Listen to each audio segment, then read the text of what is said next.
السلام عليكم ورحمة الله وبركاته. اليوم هنتعلم طريقة عمل عصير التمر هندي لرمضان ولأي وقت طبعا، لأن التمر هندي مشروب أو عصير صيفي ينفع في أي وقت لما ليه من الفوائد الكبيرة جدا اللي هنتعرف مع بعض عليها في الفيديو. ولكن هنتعرف الأول على طريقة تحضير التمر الهندي في الفيديو ده بالتفصيل، وهتعرف كمان ازاي تعمليه مركز.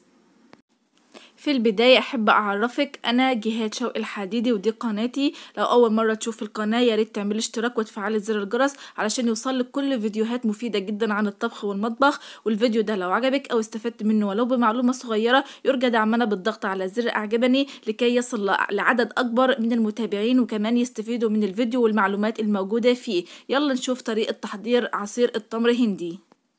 والتمر الهندي ده بيجي مجفف بالشكل ده من عند العطار، واختاري منه النوع الجيد، اطلبي منه النوع الجيد من التمر الهندي، لان ده كمان بيفرق في كمية جودة العصير اللي انت هتعمليه. انا استخدمت هنا التمر الهندي ده، هو بيجي مجفف بالشكل ده زي ما قلتلك. استخدمت التمر الهندي كمان معاه معلقة كبيرة من الكركديه، هتضيف نكهة ولون حلو جدا للعصير بتاعنا. وإضافة ملعقة من الكركديه دي اختيارية، ممكن تستغنى عنها مفيش أي مشكلة، ولكن أنا بديكي النتيجة الأفضل يعني للتمر الهندي. هنجيب مية تكون سخنة بالشكل ده. أنا مسخنة المية دي على النار، هي ما وصلتش درجة الغليان ولكنها مية سخنة جدا. ضفت فيها التمر الهندي والكركديه بالشكل ده، وهسيبهم يتنقعوا لمدة ساعتين علشان كل الخلاصة بتاعتهم تنزل منهم، وهوريكم شكلهم بعد النقع بقى عامل ازاي. يبقى قلنا هنسيبه منقوع لمدة ساعتين وهنغطيه. ده شكله بعد النقع بالشكل ده. ابتدت كل الفايدة بتاعته تنزل منه بالشكل ده، والخلاصة بتاعة العصير زي ما انت شايفة بالشكل ده. في ناس بتقوم تغليه على طول على النار، ولكن انا بفضل خطوة النقع لمدة من ساعة لساعتين بتكون افضل. بعد كده هناخده على النار ونغليه لمدة ربع ساعة لحد ما احنا خطوة الغلي علشان تستخرجي كل الخلاصة بتاعت التمر الهندي وكل فوائده منه بالشكل ده. ده بعد الغلي وكمان بعد ما برد تماما. وبكده نكون حصلنا على عصير التمر المركز جدا، هو بالشكل ده. هنبتدي بعد كده نصفيه ونخففه.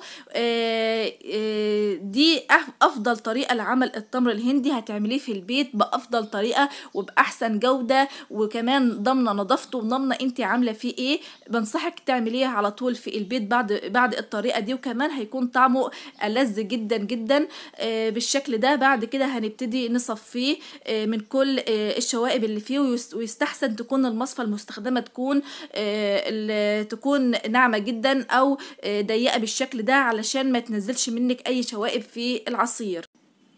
صفي كل الكمية اللي عندك. هنبتدي نصفيها واحدة واحدة لحد ما نصفي كل الكمية. وكمان يستحسن تصفي العصير بعد ما يبرد تماما، علشان انا هنا مستخدمة الطبق اللي بصفي فيه طبق بلاستيك. لو العصير بتاعك سخن وانت هتصفيه هو سخن، ما تستخدميش اي شيء بلاستيك او اي وعاء بلاستيك، استخدمي وعاء اخر علشان البلاستيك بيتفاعل مع المواد السخنة. انا هنا صفيت العصير بتاعي بعد ما برد تماما، علشان كده بس بستخدم الطبق البلاستيك ده، مفيش منه اي مشكلة ولا اي ضرر.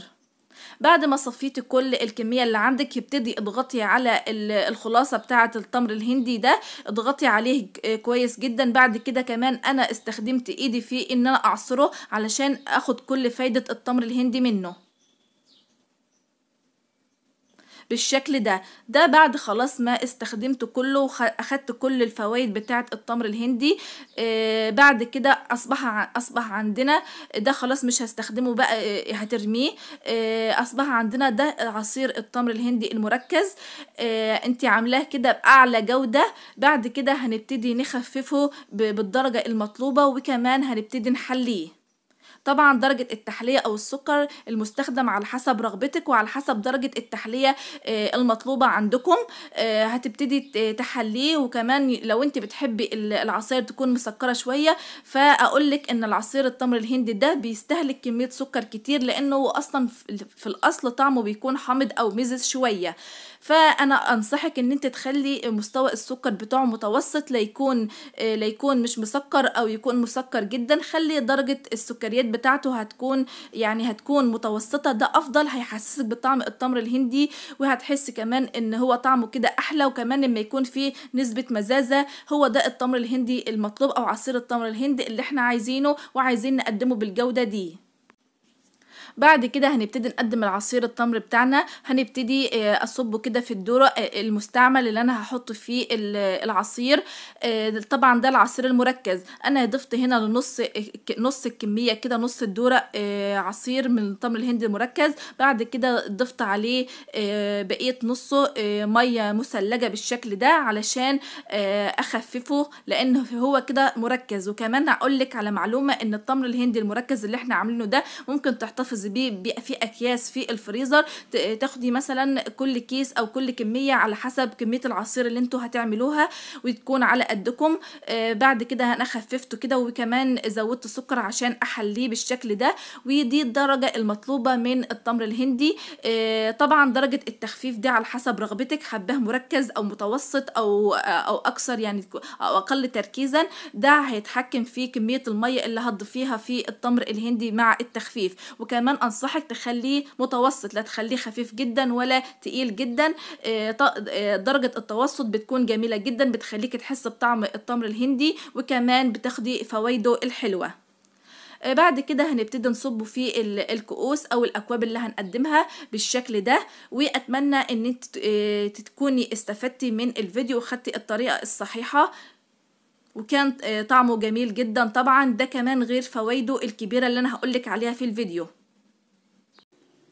يحتوي التمر الهندي على العديد من العناصر الغذائية التي يحتاجها الجسم، مثل الألياف والبروتين والحديد والكالسيوم وفيتامين ب وفيتامين سي والبوتاسيوم والمغنيسيوم. ويعد من المشروبات المتميزة في شهر رمضان، وله العديد من الفوائد الصحية. أول حاجة تحسين الهضم. يعد التمر الهندي ملينا طبيعيا نظرا لمحتواه العالي من الألياف الغذائية، وبسبب طبيعته فإنه يساعد بشكل كبير في تحسين عملية الهضم. تاني فايدة السيطرة على السكري. الحفاظ على صحة المعدة. يعالج عصير التمر الهندي أمراض الأمعاء الالتهابية.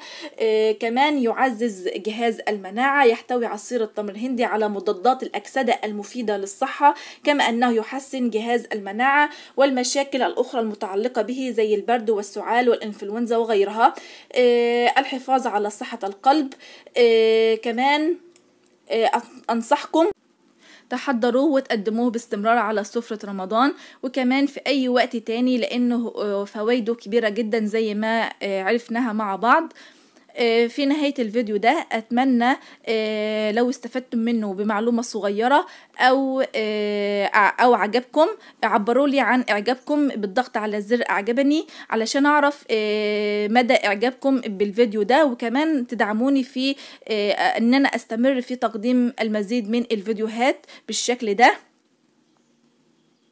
ابعتوا بقى الفيديو ده لاصحابكم واصدقائكم اللي بيحبوا عصير التمر الهندي وعايزين يتعرفوا على طريقة تحضيره، وكمان اللي مش بيحبوا عشان يعرف فوائده، وكمان يبتدي يغير نظرته عنه ويبدأ في تناوله بالطريقة اللي احنا عملناها مع بعض دي. وكمان ممكن تضيفوا له اي نكهات تانية زي الكركديه او الخروب. والسلام عليكم ورحمة الله وبركاته.